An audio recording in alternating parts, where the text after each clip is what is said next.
그리고 이제 저희 학생들 같은 경우도 현대카드 관련된 어떤 합격 소식을 전해주고 있어서 굉장히 저는 좋은 기억이 있는 회사입니다. 현대카드는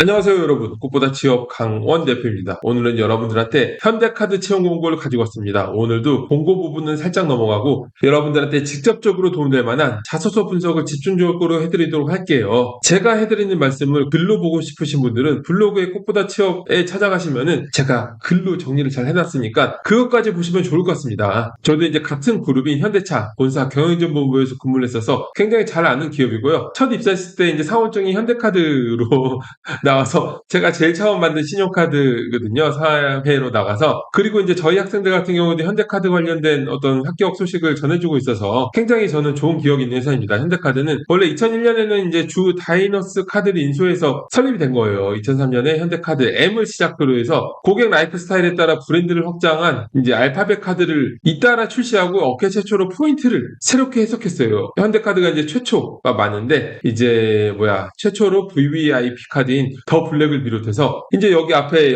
저희 사무실 앞에 현대 조선 팰리스 호텔이 있는데 거기는 이제 발렛 관련돼서 무료로 발렛이 되는 카드는 현대카드 더 블랙 카드밖에 없더라고요. 굉장히 프리미엄 전략을 사용한 건데 어쨌든 현대카드에 대해서 여러분들이 이제 관심 있는 친구들이 굉장히 많아요. 특히 마케팅, 브랜딩 관련해서 현대카드가 이제 워너비인 친구들이 굉장히 많거든요. 그만큼 현대카드가 마케팅이나 브랜딩을 굉장히 잘하고 있는 거겠죠. 어쨌든 이제 공고를 자세히 보시면은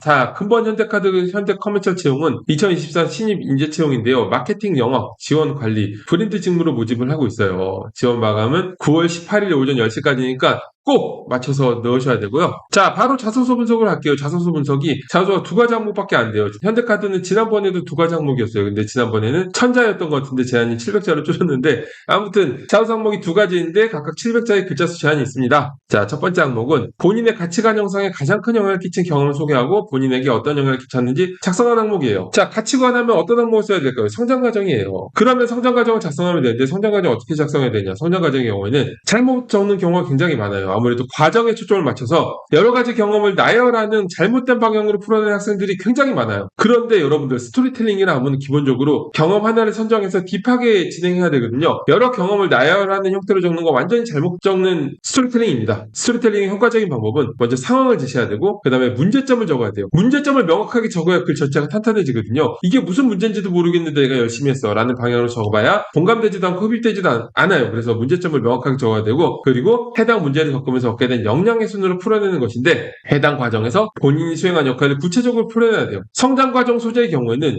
이제 20대 이후의 이야기든 20대 이전 이야기든 상관이 없어요. 이걸 적어야 된다 저걸 적어야 된다는 사람들은 다 바보 같은 사람들이고 어떤 걸 적든 간에 잘 쓰면 되는데 너무 최근 이야기를 적으면 가치관에 영향을 끼쳤다는 말하고 어폐가 좀 안 맞죠. 또 너무 예전 얘기는 또 너무 팬시해지니까 그런 부분을 잘 생각해서 써야 되고요. 꽃보다 취업 학생들 같은 경우에는 제가 컨설팅을 통해서 마스터 자소서를 만들어줬는데 그걸 활용해도 되는데 또는 살면서 힘들었던 경험도 분명히 가치관이 어필이 되도록 만들어진 경우가 있거든요. 그걸 활용해도 괜찮습니다. 자, 다음 항목은 본인이 생각하는 지원 직무의 핵심 역량과 선정 이유를 설명하고 해당 역량 발전을 위해 노력한 경험을 작성한 항목입니다. 지원 직무에 필요한 역량은 해당 업무에 직접적으로 연관된 전문성이 있고요. 또 2차적으로 간접적으로 업무 수행에 연관되는 캐릭터적인 역량이 있어요. 700자 제한이니까 이 두 가지를 각각 경험에 근거해서 구분해서 풀어내면 좋을 것 같습니다. 이거를 핵심 역량과 선정 이유를 적고 노력한 경험을 따로 소제목으로 구분해서 적으면 답이 없어요. 풀어내기가 굉장히 어렵고 이제 임팩트 있게 적기 어려우니까 아예 직무별로 전문성 그리고 이제 캐릭터적 역량 이렇게 나눠 풀어내는 게 훨씬 효과적으로 적기 쉽고요. 먼저 지원 직무의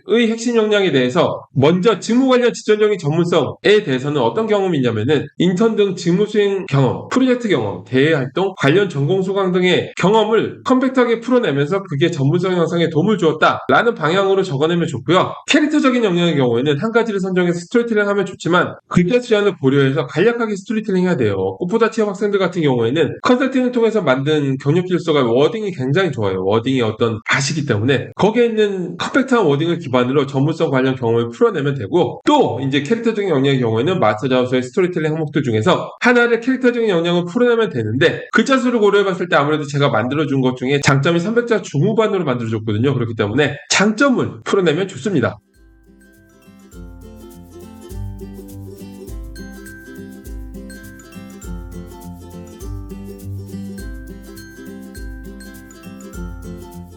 자, 오늘 현대카드 자소서 분석을 해보았는데 정말로 잘 쓴 자소서 경기도서가 뭔지 직접 보고 싶으신 분들은 저를 찾아오시면은 제가 진짜로 잘 쓴 자소서 경기도서를 보여드릴게요. 제가 쓴 걸 보여드릴 거고요. 그리고 취업 방향 설계, 전략 설정, 직무 설정, 또한 내 자소서가 얼마나 형편없는지 확인하고 싶으신 분들은 꽃보다 취업의 취업 상담을 찾아오세요. 그리고 취업에 대한 궁금증도 제가 100% 해결해 드릴게요. 자, 여러분들하고 직접 대면으로 얼굴을 보고 대하면서 상담할 수 있는 날이 오기를 저도 기원하겠습니다. 오늘 고생 많으셨고 감사합니다.